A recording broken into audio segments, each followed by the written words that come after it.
कुश्ती महासंघ के अध्यक्ष बृजभूषण सिंह की मुश्किलें बढ़ती जा रही हैं। दिल्ली पुलिस ने उनके खिलाफ 2 एफआईआर दर्ज की है। हालांकि एफआईआर में रेप की धारा नहीं जोड़ी गई है, लेकिन नाबालिग रेसलर की शिकायत पर पॉक्सो एक्ट की धारा जरूर लगाई गई है। महिला पहलवानों ने आरोप लगाया कि साल 2010 से 2022 के बीच अलग अलग जगहों पर महिला रेसलर्स को यौन शोषण का शिकार होना पड़ा। कुछ पहलवानों ने बृजभूषण शरण सिंह पर विदेश में कुश्ती टूर्नामेंट के दौरान यौन शोषण के आरोप लगाए।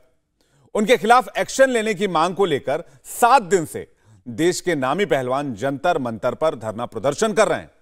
आज कांग्रेस महासचिव प्रियंका गांधी और दिल्ली के मुख्यमंत्री अरविंद केजरीवाल भी पहलवानों के समर्थन में जंतर मंतर पहुंच गए।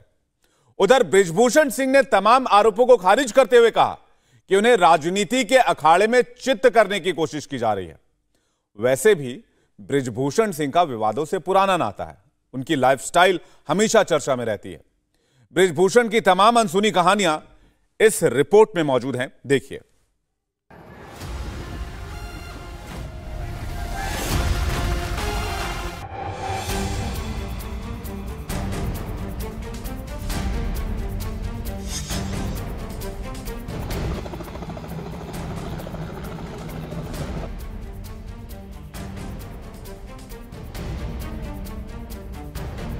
कुश्ती महासंघ के अध्यक्ष बृजभूषण शरण सिंह का भौकाल देखकर बड़े बड़े तुर्रमशाह भी घुटने पर आ जाते हैं। उनका जलवा ऐसा है कि साल 2011 से अब तक रेसलिंग के चुनावी अखाड़े में उन्हें कोई हरा नहीं पाया है। राजनीति के अखाड़े में भी उन्हें कोई चित्त नहीं कर पाया है। लेकिन पहली बार उनका पंगा दंगल के असली पहलवानों से पड़ गया है। हरियाणा के कई नामी पहलवानों ने उनके खिलाफ जंतर मंतर पर मोर्चा खोल रखा है।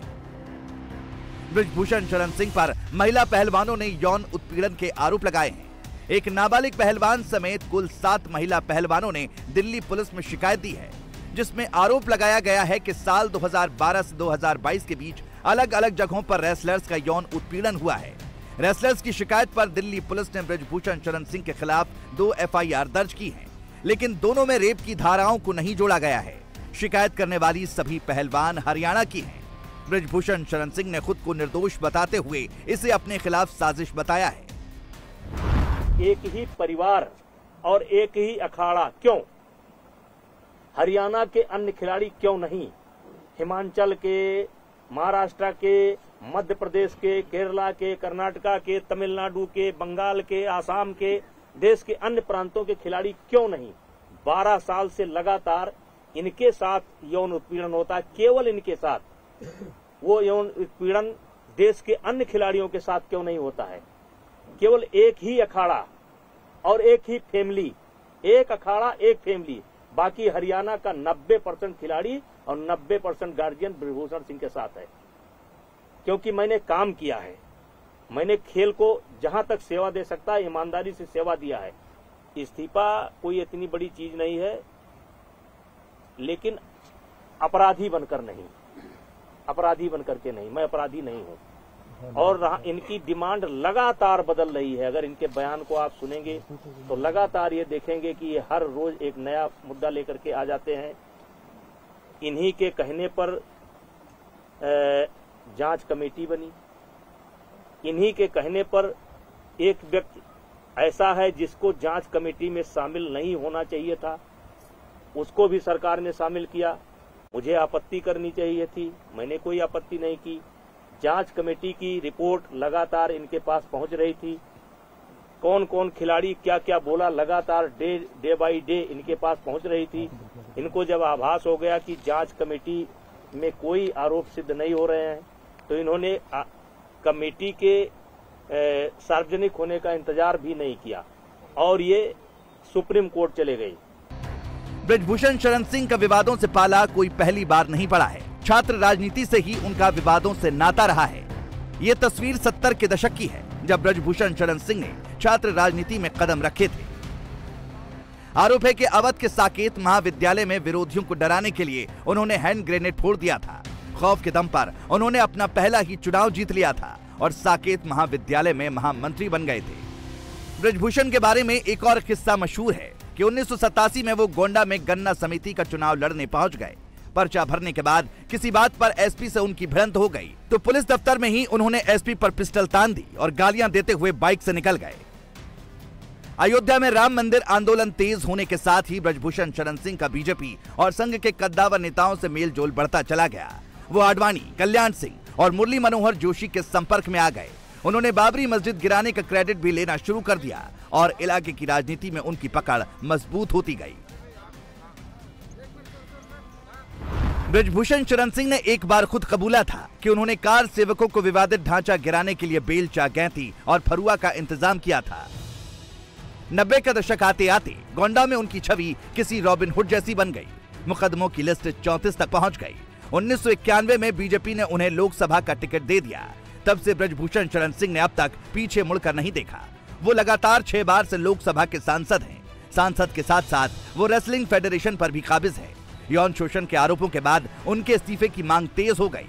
दिल्ली पुलिस ने इस मामले में 2 एफआईआर दर्ज की हैं, लेकिन जो पॉस्को वाली एफआईआर है वो निश्चित तौर पर अगर धाराओं के हिसाब से देखा जाए तो वो काफी ज्यादा गंभीर भी है। हालांकि ब्रजभूषण शरण सिंह अपने आप को निर्दोष बताते हैं और कहते हैं कि जल्द ही आप लोगों से दोबारा मुलाकात करूंगा जब पूरी तरीके से पाक साफ हो जाऊंगा। निश्चित तौर पर इन्वेस्टिगेशन के लिहाज से देखा जाए, जांच के लिहाज से देखा जाए तो अभी लंबा वक्त तय करना पड़ेगा ब्रजभूषण शरण सिंह को, क्योंकि जिस तरीके से दिल्ली पुलिस ने इस मामले में एफआईआर दर्ज की है, जिस तरीके से पहलवान लगातार इस मामले में आरोप लगा रहे हैं, आने वाले दिन निश्चित तौर पर ब्रजभूषण शरण सिंह के लिए काफी टफ भी हो सकते हैं। हालांकि वो कॉन्फिडेंट है कि उन्होंने कुछ भी गलत नहीं किया है तो उनके साथ कुछ भी गलत नहीं होगा और ऐसे मुश्किल समय से ज्यादा मुश्किल समय वो अपनी जिंदगी में देख चुके हैं। अब सबकी निगाहें लगी हुई हैं दिल्ली पुलिस के इन्वेस्टिगेशन पे कि पुलिस किस तरीके से जांच को आगे बढ़ाती है और किस तरीके से इस पूरे मामले में इन्वेस्टिगेशन करती है। लेकिन इतना तो कहा ही जा सकता है कि ब्रजभूषण शरण सिंह के लिए फिलहाल जो मुश्किल समय है उसकी शुरुआत एफआईआर दर्ज होने के साथ हो चुकी है। लेकिन ब्रजभूषण अड़े हुए हैं और कह रहे हैं कि वो इस्तीफा नहीं देंगे। इसकी वजह भी खुद उनसे सुन लीजिए। पहले इनकी मांग थी एफआईआर की जाए, चलिए भाई इनकी मांग स्वीकार हो गई, एफआईआर हो गई। अब इनको चाहिए, अब कहते हैं कि जेल के अंदर होना चाहिए, सारे पदों से इस्तीफा देना चाहिए।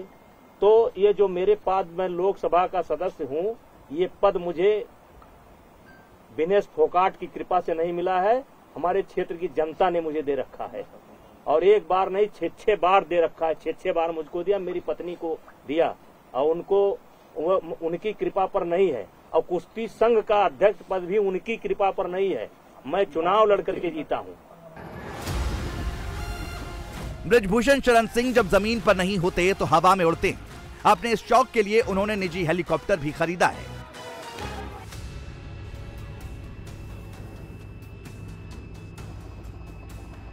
ब्रजभूषण सिंह का हेलीकॉप्टर R66 रॉबिन्सन कंपनी का है, जिसकी कीमत करीब 10 करोड़ रुपए है। 5 सीटर इस हेलीकॉप्टर में वो अपने दोस्तों को भी सैर कराते हैं और चुनाव प्रचार भी करते हैं। जब वो हवा में बातें नहीं कर रहे होते हैं तो उनका हेलीकॉप्टर उनकी आलीशान हवेली में खड़ा होता है, जिसके लिए उन्होंने हवेली में ही हैंगर बनाया है। अब जरा इस हवेली को देख लीजिए। सफेद रंग की ये आलीशान हवेली उनका पुश्तैनी मकान है। ब्रजभूषण शरण सिंह के पास कारों का भी ऐसा कलेक्शन है कि बड़े बड़े बिजनेसमैन भी रंज करें। उनकी कारों का काफिला इतना बड़ा है कि इस आलीशान कोठी में भी जगह कम पड़ जाए। ब्रजभूषण शरण सिंह के पास फॉर्च्यूनर, फोर्ड इंडिवर, महिंद्रा की गाड़ियां और मर्सिडीज जैसी महंगी कार भी हैं। यही आलीशान कोठी है। इस कोठी की हनक इस पूरे इलाके में ऐसी है कि ब्रजभूषण शरण सिंह अपनी सियासी रोटियां यहीं से सेकना शुरू करते हैं और यहीं पर राजनीति का हर ककहरा तैयार किया जाता है। कहा यह भी जाता है कि इसी कोठी के अंदर ब्रजभूषण शरण सिंह के हेलीकॉप्टर का हैंगर भी है और गाड़ियों का काफिला तो कुछ ऐसा है कि जो भी उसको देखता है उसकी आंखें चौंधिया जाती हैं। हेलीकॉप्टर और कारों के काफिले के अलावा ब्रजभूषण शरण सिंह को घुड़सवारी का भी शौक है। इसके लिए उन्होंने अस्तबल बनाया है, जिसमें कीमती अरबी नस्ल के घोड़े भी हैं। फिलहाल उनके पास 3 घोड़े हैं, जिनके नाम बोल्ट, बादल और कैसविस है। ब्रजभूषण शरण सिंह ने सबसे बड़े घोड़े का नाम बोल्ट इसलिए रखा है क्योंकि वो मानते हैं कि उनका ये घोड़ा बिल्कुल उसैन बोल्ट की तरफ दौड़ता है। नवाबगंज के अपने आवास के बाहर उन्होंने घुड़सवारी को लेकर के तमाम तरीके के बेहतरीन इंतजाम कर रखे हैं। इसमें विदेशी नस्ल के महंगे घोड़ों को भी रखा गया है और इनके रखरखाव में भी ब्रजभूषण शरण सिंह काफी मात्रा में पैसे भी खर्च करते हैं। उन्हें शिकार का भी शौक है और अपने शौक को पूरा करने के लिए ब्रजभूषण शरण सिंह कई तरीके के ठेकेदारी और दूसरे बिजनेस भी करते हैं। यही वजह है कि बृजभूषण शरण सिंह की पहचान न सिर्फ देवी पाटन मंडल में बल्कि अवध क्षेत्रों में बड़े ठाकुर नेता के तौर पर की जाती है। चुनावी हलफनामे के मुताबिक बृजभूषण शरण सिंह करीब 10 करोड़ की चल अचल संपत्ति के मालिक हैं, जबकि पत्नी के नाम 6 करोड़ की संपत्ति है। उनके पास 50 से ज्यादा स्कूल और कॉलेज हैं, जिनमें law college, engineering college, management college, BEd BTC college, nursing college, pharmacy college प्रमुख हैं। बृजभूषण का दाऊद से कनेक्शन। जब तिहाड़ में रहे बृजभूषण शरण सिंह पर भगोड़े दाऊद इब्राहिम की मदद का भी आरोप लग चुका है। यूपी सरकार ने उन पर आतंकवाद निरोधी कानून टाडा लगाया था। 1996 में उन्हें जेल भेज दिया गया। हालांकि बाद में सीबीआई ने उन्हें क्लीन चिट दे दी और वो तिहाड़ जेल से बाइज्जत बरी हो गए। बृजभूषण जब तिहाड़ में बंद थे तब भी उनका जलवा कायम था। ये चिट्ठी उसी दौरान की है जिसे पूर्व प्रधानमंत्री अटल बिहारी वाजपेयी ने लिखा था। उन्होंने लिखा था कि आप बहादुर हैं और सावरकर जी को याद करिए, उन्हें तो उम्र कैद की सजा मिली थी। बृजभूषण शरण सिंह जब एक बार सोच लेते हैं तो फिर खुद की नहीं सुनते। मायावती ने एक बार गोंडा जिले का नाम बदलकर जयप्रकाश नारायण नगर करने का नोटिफिकेशन जारी किया। इसे लेकर बृजभूषण सीधे मायावती से टकरा गए। उन्होंने कहा कि चाहे जो हो जाए गोंडा का नाम नहीं बदलेगा। उन्होंने आंदोलन शुरू कर दिया और उसकी तस्वीरें लेकर अटल जी के पास पहुंच गए। आखिर में जीत बृजभूषण की हुई और मायावती को अपना फैसला बदलना पड़ा। लेकिन अब की बार जो पंगा पड़ा है उससे बृजभूषण शरण सिंह मुश्किल में फंस गए हैं। मुझे और मेरे समर्थकों को न्याय मिलेगा, क्योंकि लगातार कई महीने से गाली पर गाली, गाली पर गाली, गाली पर गाली, आरोप पर आरोप, आरोप पर आरोप, इससे हमें भी कष्ट होता है, हमारे परिवार को भी कष्ट होता है, हमारे समर्थकों को भी कष्ट होता है।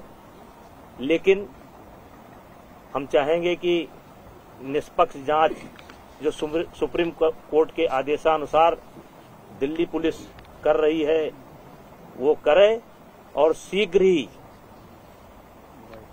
ही मेरा एक शब्द है कि शीघ्र ही जल्द से जल्द ये जांच पूरी करके जो भी कार्रवाई बनती हो उसे करना चाहिए। आप भी जानते हैं, हम भी जानते हैं कि कमेटियां क्या होती हैं। बात टालने का काम होता है कमेटियां। पूरा देश इनके साथ है, पूरा देश, और सिर्फ ये सरकार उस आदमी को बचाना चाहती है। सबसे पहले उस आदमी को उस पद से हटाइए। अगर प्रधानमंत्री जी को इतनी भी परवाह होती तो कम से कम बात तो करते, बुला तो लेते। फिर से जब आपने मेडल लेके आए तो आपने बुलाया ना, घर चाय पिलाई, तो बुलाइए, बात करिए, बच्चियां हैं।